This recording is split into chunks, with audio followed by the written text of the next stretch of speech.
gusto. Mi nombre es Javier Caicedo, soy residente de Universidad Interna de la Universidad de Antioquia. Hoy, como parte del gran seminario, hablaremos de falla cardíaca con fracción de eyección preservada. Agradezco pues, la asesoría de la doctora Clara Santarriaga, que en el momento no se ha podido conectar, y agradezco la presencia del Servicio de Cardiología del Hospital San Miguel de Fundación y la Universidad de Antioquia, doctor Gándara y doctor Muñoz. Entonces, vamos a iniciar la reunión. Los objetivos con este seminario serán entonces hablar de qué es la falla cardíaca de FEBI preservada, de cuál es su importancia, mensajes, digamos que algunas consideraciones con respecto al diagnóstico y puntualmente al final cómo impactar el pronóstico de la enfermedad. La definición de falla cardíaca ha variado a lo largo del tiempo. Inicialmente se contaba con una definición, entre comillas, de libro o dependiente de unas variables, unos parámetros específicamente hemodinámicos, conocida como la incapacidad del corazón de bombear sangre al cuerpo en una tasa compatible con las necesidades corporales o lograrlo solamente a consecuencia de mantener presiones de llenado altas. Esta es una definición que es independiente de la fracción de inyección del ventrículo izquierdo. Sin embargo, la dificultad para aplicar esta definición a la práctica clínica diaria ha hecho que se reconozca más como un síndrome clínico que se caracteriza por unos síntomas típicos y signos causados por una anomalía cardíaca que puede ser estructural o funcional y que produce una reducción del gasto cardíaco o una elevación de las presiones intracardíacas en reposo o en estrés. Me comentan aquí que el sonido está malo. ¿Me pueden confirmar si se escucha bien? Entonces, estas alteraciones nos van a producir, ya sean estructurales o funcionales, una reducción del gasto cardíaco o una elevación de las presiones intracardíacas que puede ocurrir en reposo o en estrés. Entonces, esta definición de la falla cardíaca ha tenido un recorrido histórico. Vemos que en los ensayos clínicos iniciales se evidenció una mejoría clínica específica o mucho más marcada en la población que tenía una fracción de eyección por debajo del 40%, por lo cual hubo un tiempo en el cual la falla cardíaca fue considerada como tal casi que un sinónimo de una fracción de eyección reducida. Sin embargo, se describió muy frecuentemente una serie, digamos que series de casos de mujeres con unas FEBIs altas y disfunciones diastólicas que hacían un cuadro clínico igual al de la falla cardíaca, y se conoció a estos pacientes como la cardiomiopatía hipertrófica del anciano. Digamos que el término no tuvo mucha acogida, se mencionó después como una falla cardíaca diastólica, a lo que conocemos actualmente como la falla cardíaca de fracción de eyección preservada, y esto permitió dividir la falla cardíaca tan heterogénea en dos grupos distinguibles. Sin embargo, la crítica que se le hizo a este término es que la disfunción diastólica es frecuente en pacientes ancianos sanos y que los pacientes con falla cardíaca con fracción de eyección reducida también pueden tener disfunción diastólica sin necesidad de tener una falla cardíaca diastólica como tal. Entonces, se pasó a acuñar el término de falla cardíaca con función sistólica normal, ¿cierto? Esto permitió que se describieran mecanismos diferentes causantes de falla cardíaca, pero por fuera del ventrículo izquierdo. Por ejemplo, enfermedad pulmonar, enfermedad renal, problemas vasculares, valvulares o de los atrios, principalmente del atrio izquierdo. Les mencionaba que el término acuñado como falla cardíaca con función sistólica normal había permitido acuñar o buscar otras causas diferentes del ventrículo izquierdo. Sin embargo, queda la duda de qué se considera una función sistólica normal, y debe tenerse en cuenta que los pacientes con una FEBI preservada pueden tener una disfunción sistólica, lo cual hace que el término sea impreciso. Y entonces se pasó después a mencionar el término de falla cardíaca con una FEBI normal. Sin embargo, debe tenerse en cuenta que la fracción de eyección tiene una distribución normal que varía dependiendo de la edad y del sexo de los pacientes. Entonces, no hay una única FEBI normal, sino que esto pues, es un valor continuo con múltiples puntos de corte. Finalmente, el estudio CHARM dividió su población, fue el estudio de Candesartán en falla cardíaca, dividió su población entre los que tenían una falla con una FEBI de menos del 40% y una falla con una FEBI de más del 40%. En este caso, los pacientes con una FEBI de más del 40% se denominaron como pacientes con falla cardíaca con FEBI preservada. Los desenlaces de este estudio, la cantidad de pacientes incluidos, hicieron pues que el término como tal tuviera un buen renombre y que fuera acogido por la comunidad científica. Y por eso se conoce como tal hasta ahora. Sin embargo, las guías de ecocardiografía toman una FEBI normal, entre comillas, como mayor al 50%. Entonces nos queda la duda de ese grupo entre 40 y 50%, qué denominación le podríamos dar, ¿cierto?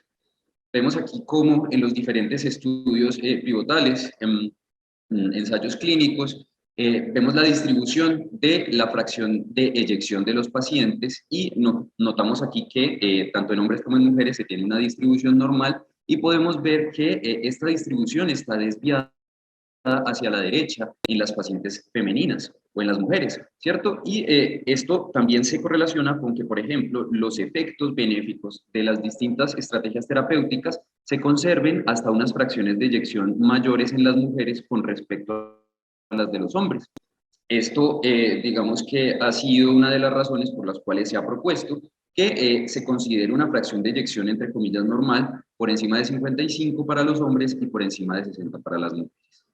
Esta es simplemente una propuesta. Sin embargo, actualmente lo que se acepta es que se tiene una definición de falla cardíaca con fracción de eyección preservada los pacientes que tengan síntomas y signos de la enfermedad con la presencia de una FEBI de más del 50%, esta es la guía de la Sociedad Europea de Cardiología, y que además se tenga una evidencia objetiva de un daño estructural o funcional que sean compatibles con una disfunción diastólica del ventrículo izquierdo o que tengan unas presiones de llenado elevadas en el ventrículo izquierdo, incluyendo una elevación de los péptidos natriuréticos. ¿Y cuáles son estas alteraciones estructurales que podemos ver?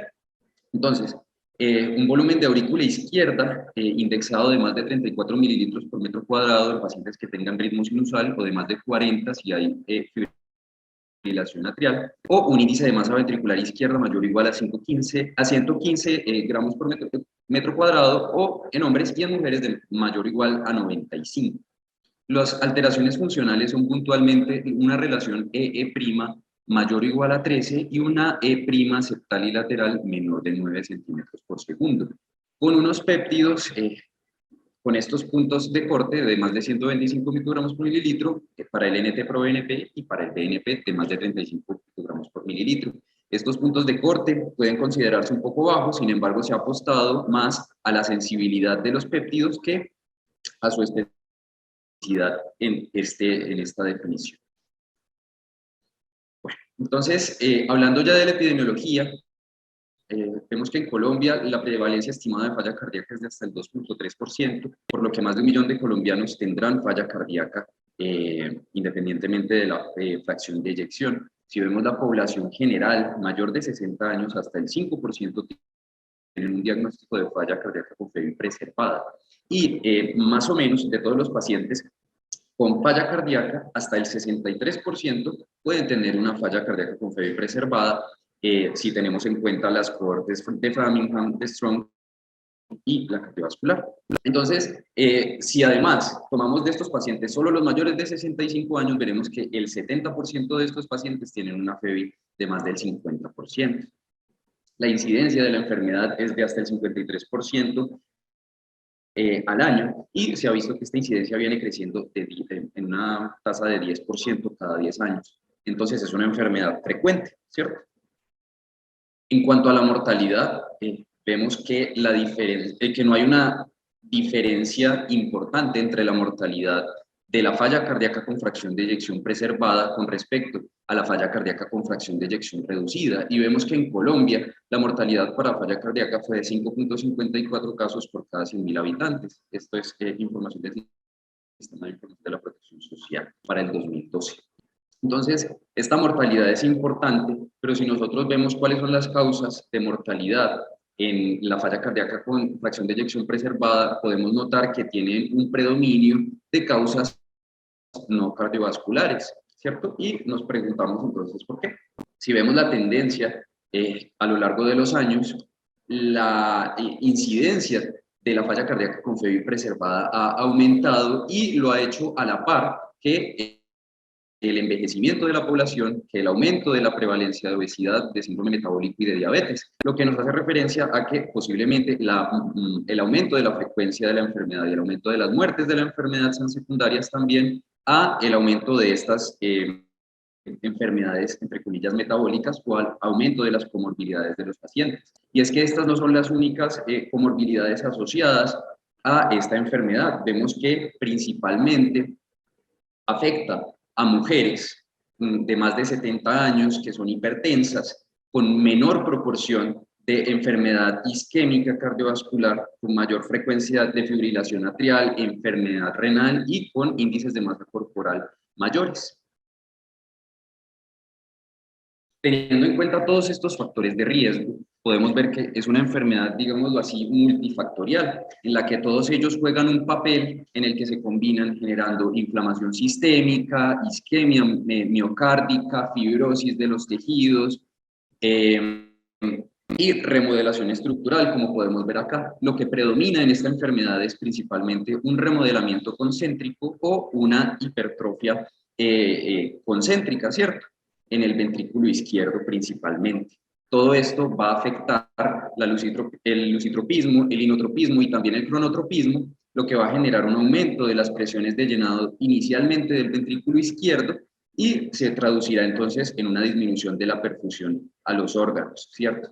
Este aumento de las presiones va a generar una congestión sistémica con disfunción pulmonar, una alteración de la función del atrio o de la aurícula izquierda y va a predisponer a la generación de fibrilación atrial, va a generar hipertensión pulmonar con remodelación también de la vasculatura pulmonar, o sea, que puede terminar también en una enfermedad vascular propia pues, del pulmón secundaria, enfermedad cardíaca, y la disfunción de la perfusión orgánica nos va a generar una sarcopenia y una disfunción microvascular. Bueno. Todo esto entonces nos va a generar también una disfunción hacia atrás, hacia el ventrículo derecho, y va a generar un remodelamiento de este ventrículo. Y todo esto en conjunto se conoce entonces como el síndrome de la falla cardíaca con fracción de eyección preservada. Y entonces, esta enfermedad tan multifactorial, de múltiples causas, ¿cómo la podemos diagnosticar? El diagnóstico ha sido como tal un poco difícil de establecer en la práctica clínica diaria, principalmente porque el diagnóstico definitivo o el estándar de oro depende de mediciones hemodinámicas invasivas. Sin embargo, la Sociedad Europea de Cardiología ha propuesto este algoritmo que es conocido como el HFAPEFF, ¿cierto? Que nos da unos pasos con los cuales nos podemos aproximar al diagnóstico. Este algoritmo incluye además un score o una escala diagnóstica que tiene el mismo nombre y que nos permite utilizar algunos parámetros que vamos a ver más adelante para precisar el diagnóstico. El primer paso de este algoritmo es una evaluación inicial en el cual veremos la probabilidad pretest de que el paciente tenga falla cardíaca con FEBI preservada, y esto lo hacemos iniciando desde un paciente con disnea. Si tenemos una clínica de falla cardíaca con unos factores de riesgo parecidos a los mencionados previamente, podremos realizar entonces unos péptidos natriuréticos, un electrocardiograma, rayos X y una ecocardiografía basal, con los cuales nos llevaremos una idea de si el paciente tiene o no posibilidad de tener una falla cardíaca con FEBI preservada, ¿cierto? Si tenemos unos resultados que sean sugestivos de la enfermedad, entonces pasaremos ya a una evaluación propiamente diagnóstica utilizando el score HFAP-FFF, que nos divide a los pacientes en una probabilidad baja, intermedia o alta. Y lo que utiliza son unos criterios ecocardiográficos que pueden ser morfológicos o funcionales, como mencionamos inicialmente, y los biomarcadores, es decir, los péptidos natriuréticos. Vemos aquí cómo esta escala nos divide los criterios que mencionamos en criterios mayores y menores dependiendo de los puntos de corte, y vemos que dentro de cada una de las cajas el cumplir uno de los criterios nos va a sumar 2 puntos si tenemos un criterio mayor y 1 punto solamente si tenemos un criterio menor, ¿cierto? Dentro de cada caja se puede sumar solamente 1 punto y la idea es obtener más, digamos que un valor mayor o igual a 5 puntos para poder hacer el diagnóstico de falla cardíaca con fracción de eyección preservada. Si tenemos entre 2 y 4 puntos, entonces tendremos una probabilidad intermedia y tendremos que recurrir a estrategias adicionales.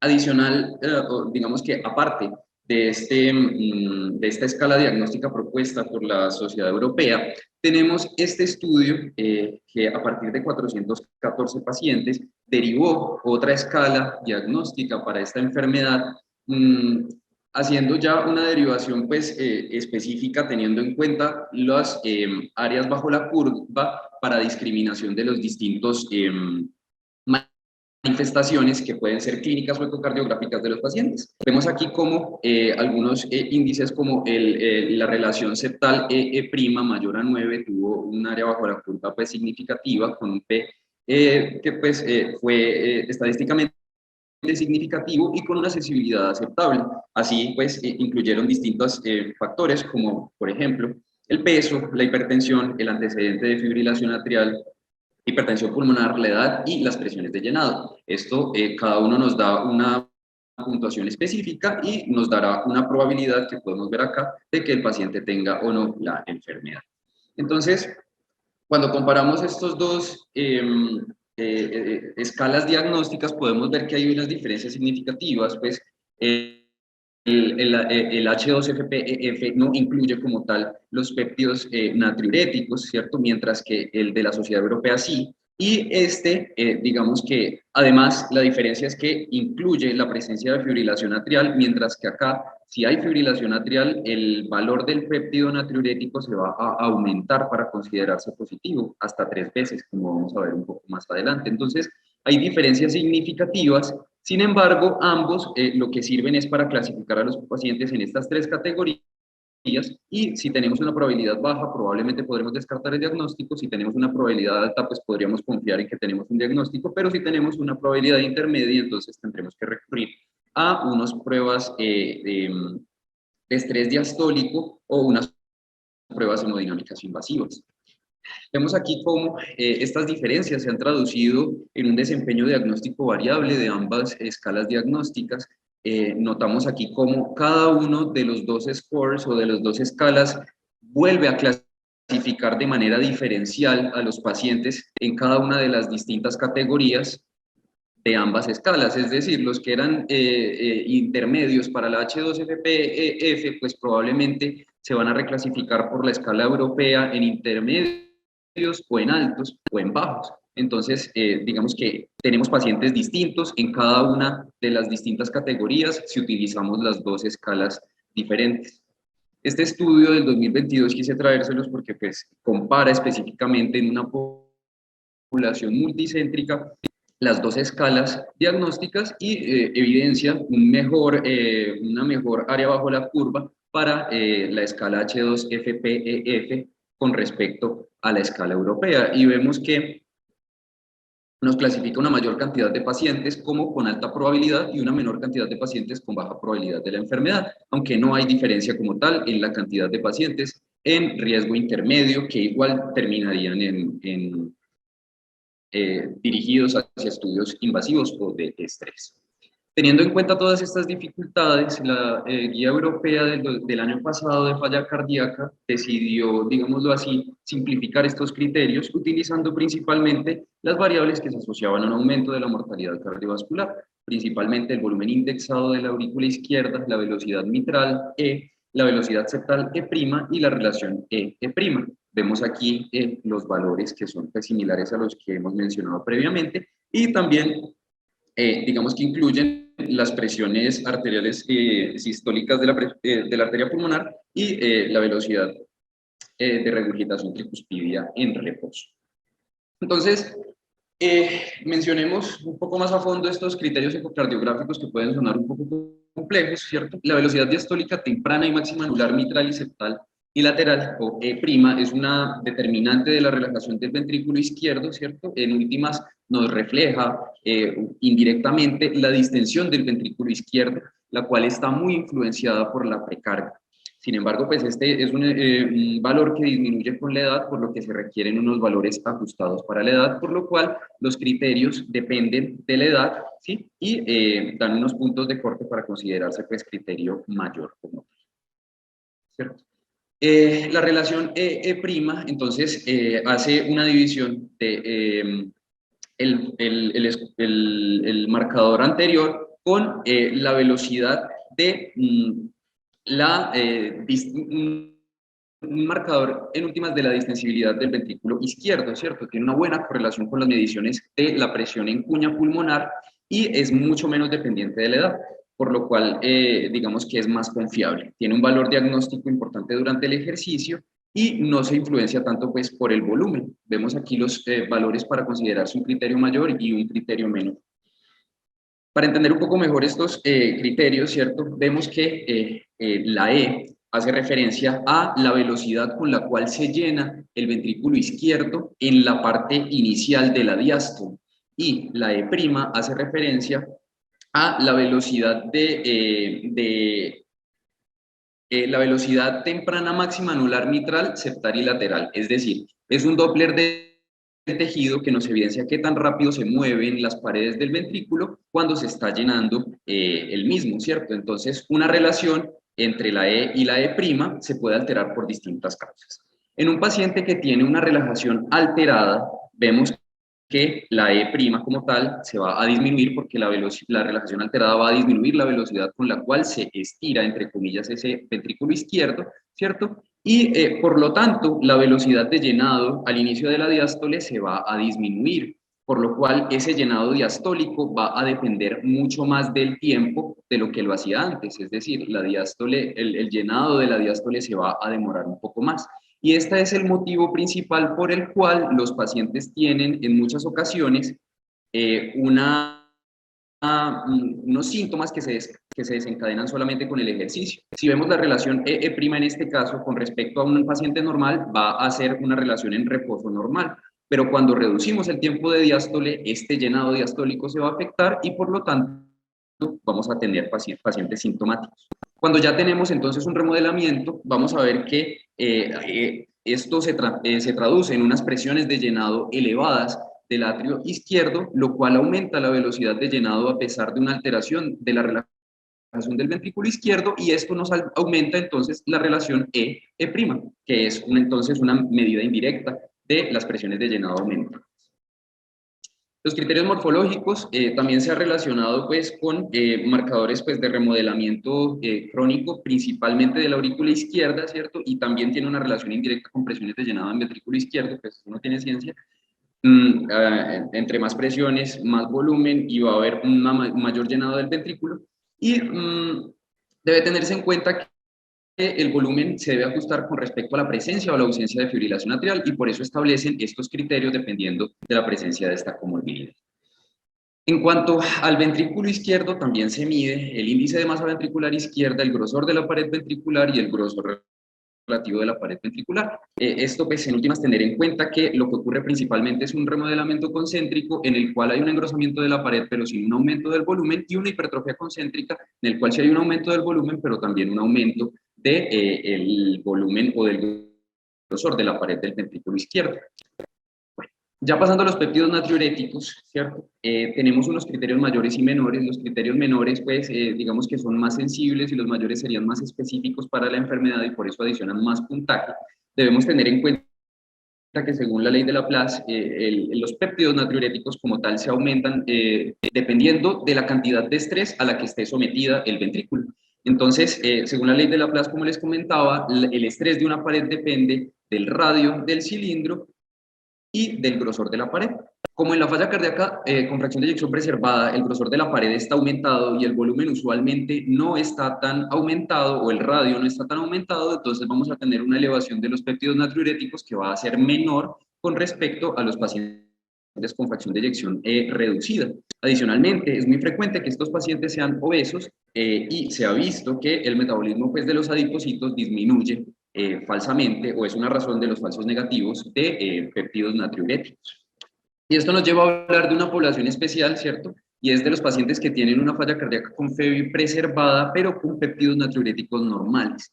Vemos en este estudio en el que se compararon aproximadamente 600 pacientes, que unos eran pacientes con falla cardíaca con fracción de eyección preservada, con elevación de péptidos, sin elevación de péptidos o con péptidos normales, y pacientes control que tenían una disnea de causas no cardiogénicas. Vemos aquí cómo había una diferencia de hasta 3 veces entre los pacientes controles y los pacientes con falla cardíaca cardíaca de Febbi preservada, pero con péptidos normales en cuanto a la mortalidad. Es decir, la presencia de péptidos normales no significa que la enfermedad sea menos, entre comillas, agresiva. Y se asoció esta, digamos que falta de elevación de los péptidos natriuréticos a una ausencia de la remodelación del ventrículo derecho, y se vio además que estos pacientes lograban, a expensas de un aumento muchísimo mayor de las presiones de llenado, lograban de todas formas conservar un poco la reserva del gasto cardíaco con respecto a los pacientes con péptidos elevados, los cuales ya no tenían esta posibilidad de mantener la reserva del gasto. Entonces, se vio que estos pacientes que tenían unos péptidos normales eran con mayor frecuencia jóvenes, obesos, con mayor probabilidad de sufrir disfunción del ventrículo derecho, fibrilación atrial y enfermedad renal crónica, ¿cierto? Y digamos que esto es importante mencionarlo porque en la mayoría de los estudios no se incluyen estas poblaciones, sino que parte de los criterios de inclusión son específicamente que tengan péptidos natriuréticos elevados como parte del diagnóstico de la enfermedad. Entonces, si nosotros no hacemos una evaluación acuciosa de estos pacientes, se nos pueden pasar por alto, principalmente porque, como tal, pueden ser indiferenciables clínica y ecográficamente con los pacientes con disnea de causas no cardíacas.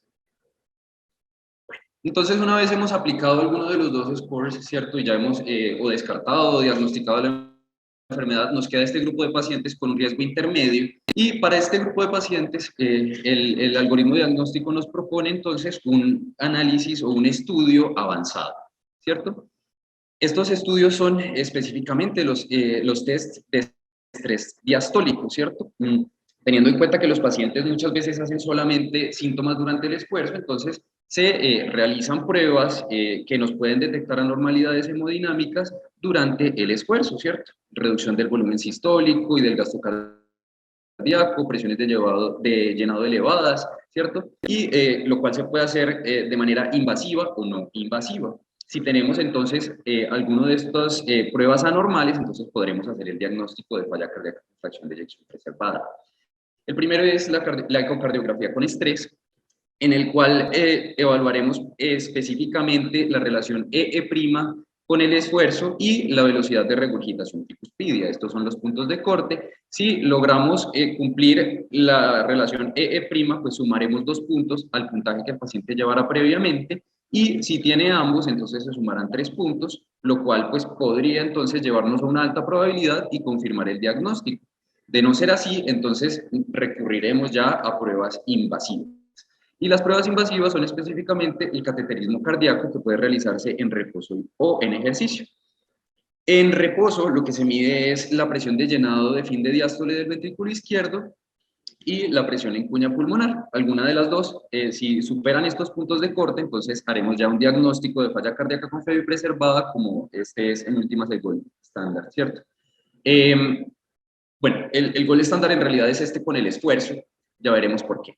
Y en el esfuerzo se hace un cateterismo cardíaco y se mide la presión en cuña pulmonar con un punto de corte un poco mayor de más de 25 milímetros de mercurio, el cual también nos haría la confirmación de la enfermedad. Debe tenerse en cuenta entonces que estos dos parámetros mencionados pueden ser normales en una evaluación en reposo, y esto no necesariamente nos va a excluir el diagnóstico de la enfermedad, ¿cierto? Vemos aquí como pacientes que tienen una cuña en reposo normal, pero que con el ejercicio se aumenta, tienen una mortalidad elevada de manera importante con respecto a los controles, y esto aumenta aún más si los pacientes ya de base tienen la cuña pulmonar en reposo ya alta. Entonces, una vez hemos llegado al diagnóstico, ya sea con las escalas diagnósticas o ya sea con una de estas pruebas invasivas, debemos descartar que el paciente no tenga una etiología específica. ¿Por qué se debe descartar una etiología específica? Vemos que la falla cardíaca con fracción de eyección preservada depende de las comorbilidades de los pacientes y de factores de riesgo de enfermedades metabólicas, pero hay algunas enfermedades específicas que tienen una historia natural que puede modificarse con tratamientos puntuales. Por mencionar una, la amiloidosis cardíaca, que puede tratarse con tafamidis y mejorar el pronóstico del paciente. ¿cierto? Entonces, vale la pena descartar siempre posibles etiologías específicas, dependiendo de la sospecha clínica. Entonces podemos recurrir a resonancias cardíacas, tests genéticos, biopsias, gamografías, coronariografías, entre otras. ¿Y en qué pacientes entonces buscaremos una etiología específica de este síndrome que imita a la falla cardíaca con fracción de eyección preservada? Entonces, pacientes jóvenes con historias familiares de cardiomopatía o de falla cardíaca, que no tengan los factores de riesgo clásicos que hemos venido mencionando a lo largo de la charla, que tengan hipertrofias ventriculares muy marcadas, que tengan trastornos segmentarios de la contractilidad, patrones ecocardiográficos específicos de alguna enfermedad o arritmias ventriculares significativas. Entonces, ya hemos hecho el diagnóstico, ya descartamos que no sea una etiología que nos está imitando una falla cardíaca con FEBI preservada, ¿cierto? Ya tenemos el diagnóstico y lo que se ha empezado a mencionar últimamente es la fenotipificación de los pacientes. Se ha visto que a pesar de que se ha dividido la falla cardíaca dependiendo de la fracción de eyección, aún dentro de este grupo de los pacientes con fracción de eyección preservada, hay una gran heterogeneidad. Vemos aquí en este diagrama de Venn cómo se superponen una gran cantidad de, entre comillas, pequeños síndromes dentro de la misma entidad mucho más grande, ¿cierto? Por ejemplo, en este estudio se evidenció tres fenotipos principales, ¿cierto? El que quiero mencionarles específicamente en este caso es este, el de los pacientes que son predominantemente obesos, que en los criterios ecocardiográficos se evidencia una hipertrofia concéntrica del ventrículo izquierdo con importante rigidez vascular, con alteraciones funcionales marcadas en el Doppler mitral y que con unos péptidos natriuréticos que podían ser normales, algo similar a lo que les venía mencionando en el estudio previo, ¿cierto? Estos pacientes tenían unos marcadores de inflamación sistémica elevados, marcadores o indicios de enfermedades metabólicas y llamativamente, y esto es, me parece a mí lo importante de la fenotipificación de estos pacientes, este fenotipo en específico tiene aparentemente una mejor respuesta a la espironolactona. Entonces, posiblemente en un futuro, si logramos fenotipificar mejor o describir mejor estos fenotipos de la falla cardíaca con FEBI preservada, podremos definir con mejor especificidad cuál va a ser el tratamiento benéfico para el paciente que tenemos en nuestro consultorio. ¿Cierto? Entonces, ya pasando al tratamiento, vemos cómo a lo largo del tiempo con la falla cardíaca de FEBI preservada se ha tenido, digamos que muchas desilusiones, principalmente porque la mayoría de las intervenciones que se han buscado hasta el momento habían sido en últimas no fructuosas, ¿cierto? A excepción pues de las intervenciones en el estilo de vida, como por ejemplo aquí el Secret Exercise, el Secret Diet, que sí mejoraron principalmente el consumo pico de oxígeno y la caminata de 6 minutos, es decir, mejoran la capacidad funcional de los pacientes, pero pues hasta ahorita como tal, hasta hace el año pasado no teníamos como tal algo que nos redujera un desenlace clínicamente relevante en estos pacientes.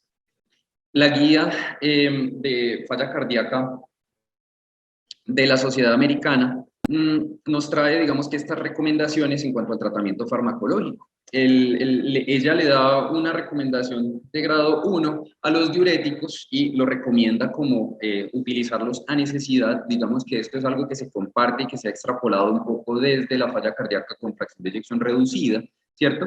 Y cuando vemos entonces en estos estudios cómo es el comportamiento de las presiones diastólicas de la arteria pulmonar, vemos que previo a las descompensaciones por falla cardíaca o a las agudizaciones de falla cardíaca, ya sean de una falla cardíaca con bueno, aquí sistólica o diastólica, que pues serían equivalentes de fracción de eyección reducida o preservada, tenemos un aumento progresivo de la congestión y una mejoría de los eventos después del uso de los diuréticos. Entonces, digamos que si bien no hay una evidencia que nos diga como tal que se disminuya la mortalidad puntualmente en falla cardíaca con FEBI preservada con los diuréticos, pues sí tenemos esta evidencia de que los pacientes mejoran y es algo pues como tan tan obvio que no se va a dejar un paciente congestivo sin ningún tipo de diurético.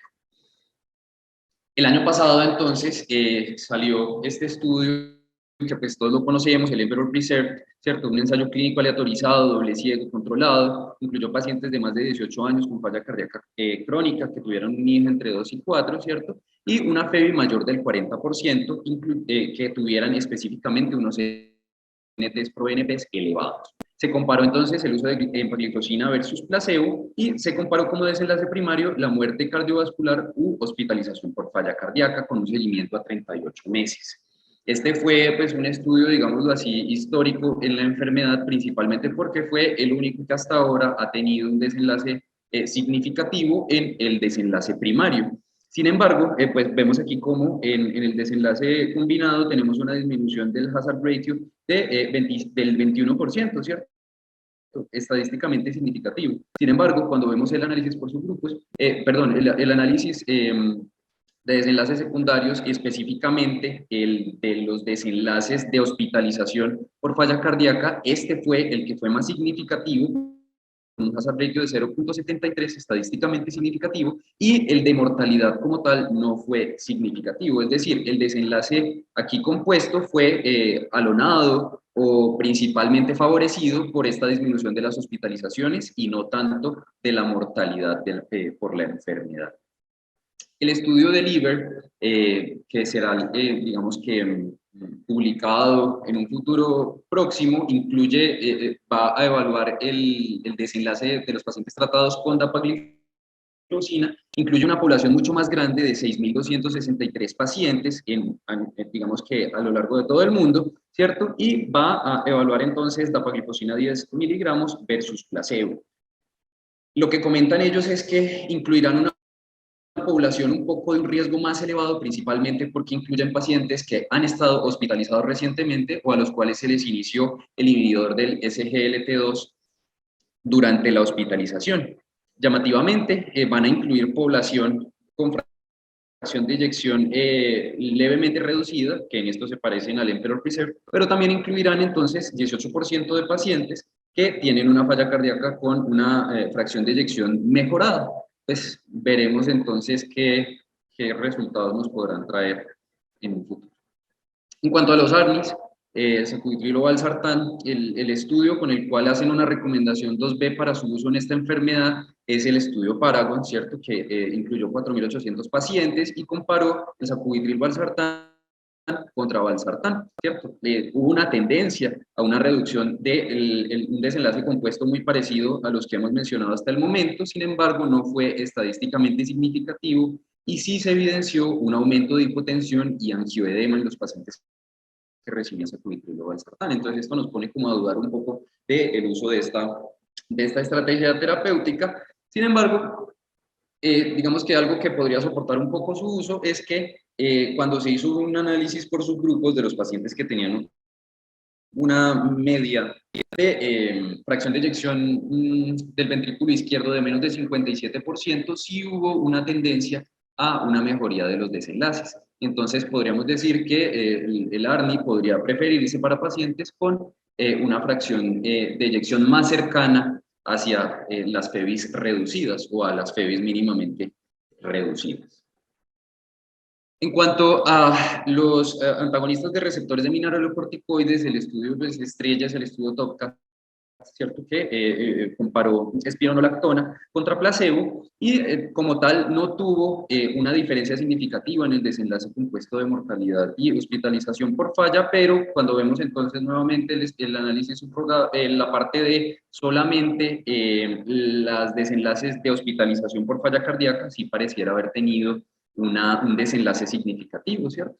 Hubo una dificultad con este estudio y fue que incluyó dos cohortes, una de las Américas y otra que era de Rusia, ¿cierto? La cohorte que venía de Rusia parece ser que no tuvo una adecuada adherencia al tratamiento y cuando se evaluó pues, en un estudio diferente, en un estudio post-hoc de esta misma población, incluyendo solamente la población de las Américas, se vio que el desenlace primario compuesto sí tuvo un desenlace significativo.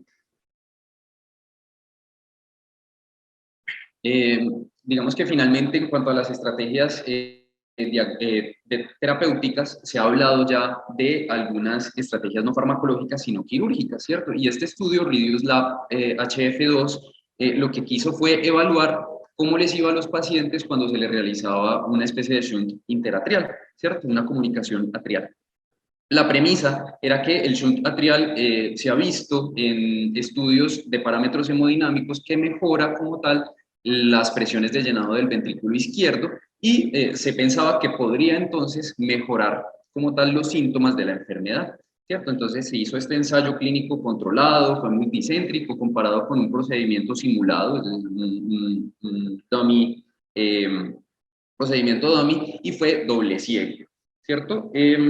Se buscaba que hubiera una mejoría en los desenlaces clínicamente significativos de muerte y hospitalización de al menos un 40%, ¿cierto? Principalmente muerte cardiovascular, stroke no fatal, eventos de falla cardíaca o cambios en la calidad de vida según esta escala KCCQ. Con respecto a la línea basal y a los 12 meses. Incluyeron 626 pacientes, ¿cierto? Se aleatorizó uno a uno en los dos grupos y un seguimiento de 24 meses. Vemos, sin embargo, que no hubo una diferencia significativa en el desenlace primario compuesto entre las dos intervenciones, ¿sí? Y vemos que, no, además de que no hubo diferencia, la frecuencia de eventos cardíacos mayores fue de 4% versus 1% en el grupo que se llevó a el shunt atrial, por lo cual se considera pues, que es una intervención que no tiene efecto y que puede ser más bien riesgosa para nuestros pacientes. Entonces, un poco para traerles algunos estudios de los que vienen en curso, pero pues previo a esto, mencionar que hasta el momento no tenemos muchas estrategias terapéuticas para estos pacientes. Principalmente dependemos entonces de los desenlaces del estudio del Emperor Preserve y pues con una, digamos que con una esperanza de disminuir principalmente las hospitalizaciones y hasta ahora no tanto la mortalidad de los pacientes. Algunos estudios en curso, entonces, con respecto a los ARNI, se evaluará en este estudio que es el Paraglide HF, se estima pues que se terminará el estudio este año, ¿cierto? Lo que harán será evaluar el uso del sacubitril o valsartán en una población que está hospitalizada por falla cardíaca descompensada o en los primeros 30 días después de la descompensación, ¿sí? Lo cual pues, nos puede dar una información importante en este escenario después de las fallas descompensadas de los pacientes. En cuanto a la espironolactona, tenemos dos estudios que de hecho tienen un nombre muy similar, el SPIRIT y el SPIRIT-HF, los cuales pues buscarán confirmar esos hallazgos de los análisis de la población americana del estudio TopCat. Entonces, pues esperamos que ellos nos puedan también demostrar esos cambios que se demostraron en esta cohorte, pero ya en una población mundial. Y la finerenona también va a ser evaluada en este estudio Fine Arts HF, digamos que para reducir desenlaces de morbilidad y mortalidad en la falla cardíaca con fiebre preservada. Entonces, finalmente, como conclusiones, los mensajes grandes pues, que les quiero dejar es que la falla cardíaca de FEBI preservada es una entidad clínica distinta como tal, que condiciona un pobre pronóstico para los pacientes. Los criterios diagnósticos no invasivos todavía se encuentran en construcción y dependen de estimación, principalmente dependen de estimaciones indirectas de las presiones de llenado. No se ha demostrado hasta el momento una reducción significativa de la mortalidad con las terapias disponibles en el momento y que posiblemente por la fisiopatología multifactorial y la presentación heterogénea de los pacientes, podría en un futuro ampliarse los estudios, digamos que dirigiéndolos a los distintos fenotipos de la falla cardíaca con fracción de eyección preservada, lo que podría mejorar el pronóstico de nuestros pacientes. Bueno, Javier, muchas gracias por la presentación. Yo quería hacerte una pregunta. Tú, desde la perspectiva de lo que se hace en medicina interna, ¿cuáles creen que son los elementos más importantes para identificar esos pacientes con insuficiencia cardíaca con función preservada? De todo lo que tú mencionaste ahí, para ti como internista, ¿qué es lo que crees que es más útil? Claro que sí, profe. Entonces, dentro de la práctica como internista, lo más importante que tenemos es la sospecha clínica. Entonces, si tenemos un paciente con disnea, debemos, digamos que intentar ver si este paciente se puede encasillar en los pacientes que tienen la enfermedad, es decir, pacientes obesos con múltiples enfermedades metabólicas, hipertensos, ¿cierto? Y que tienen algunas alteraciones en la ecocardiografía, pero pues digamos que lo inicial será evidenciar principalmente la clínica y los factores de riesgo del paciente. Esto es como lo principal para la sospecha diagnóstica. Y yo creo que para nosotros el diagnóstico sí va a depender principalmente del uso de estos scores diagnósticos que se pueden realizar con unos, sobre todo el simplificado de la última guía, que se puede realizar con parámetros que se reportan en la mayoría de ecocardiogramas. Y Bueno, obviamente, ¿y qué opinas de los péptidos natriuréticos? ¿Son indispensables para el diagnóstico? profe, eso es como lo mencionaba, pues que no son necesarios, no son indispensables, y de hecho pues me parece una de las falencias de los estudios, como lo mencioné. Lo más importante ahí es la clínica y los antecedentes del paciente, pues para pensar la enfermedad. Es decir, no podemos decir que si un paciente tiene unos péptidos natriuréticos normales, descartar de plano la presencia de falla cardíaca con FEBI preservada. Y yo creo que tú mostraste en ese artículo de los pacientes que tienen péptidos normales, que ese es el grupo de pacientes que uno de alguna manera desenmascara cuando les hace las pruebas de estrés diastólico, que creo que es una de las alternativas importantes para esa población. Y bueno, también recordar que uno puede medir las presiones de llenado, que es otra manera de llegar al diagnóstico de la enfermedad, hacer un cateterismo derecho, mirar cómo está la presión en cuña de esos pacientes. Son como diferentes alternativas. Probablemente el 70% de los pacientes tú los logres diagnosticar con las ayudas básicas, el eco, los péptidos natriuréticos, la clínica, pero queda un 30% en los que uno a veces tiene que seguir con la sospecha diagnóstica e irse a una prueba de estrés diastólico. Qué pena, se me entrecortó un poquito el audio al final. No pude escuchar bien el último que dijo, profe. Ay, perdón, que escuchaste hasta qué parte, que el 70% de los pacientes se Sí. podían diagnosticar con el eco basal, los péptidos y la clínica, pero por supuesto hay un 30% de pacientes que va a ser necesario llevarlos a una prueba de estrés diastólica. Ese era el comentario. Y bueno, yo creo que tú mostraste de una manera muy importante que el ecocardiograma basal, pues uno no se puede quedar solo en cuanto está la eyección, ¿cierto? Hay que mirar el tamaño de la aurícula izquierda, la masa ventricular indexada. Hay algunos autores que plantean que es prácticamente imposible tener una insuficiencia cardíaca con función preservada si uno tiene una aurícula izquierda de tamaño normal, porque precisamente la dilatación de la aurícula izquierda es el reflejo del aumento de las presiones de llenado, pues de manera persistente. Entonces son como daticos importantes que uno tiene que ir a mirar en el eco de los pacientes a la hora de pensar en la enfermedad. Listo, profe, muchísimas gracias. No, Javier, y felicitaciones, muy buena la revisión, sobre todo yo creo que es muy práctico el enfoque de lo que el internista necesita saber de esta patología. Muchísimas gracias, profe. El doctor Edison menciona acá que está intentando conectarse, pero que no ha Si podido alguien, hacerlo. si alguien lo puede ascender a panelista, por favor. Él estaba como panelista, profe, solo que parece que se desconectó y no ha podido volver a conectarse. Pues, tal vez démosle unos 2 minuticos a ver si logra. Muchas gracias. Por acá hay una pregunta mientras tanto, mientras el doctor logra conectarse, nos pregunta ¿qué recomendación daría para el manejo farmacológico del paciente con falla cardíaca con FEBI entre 40 a 50 y mayor de 50?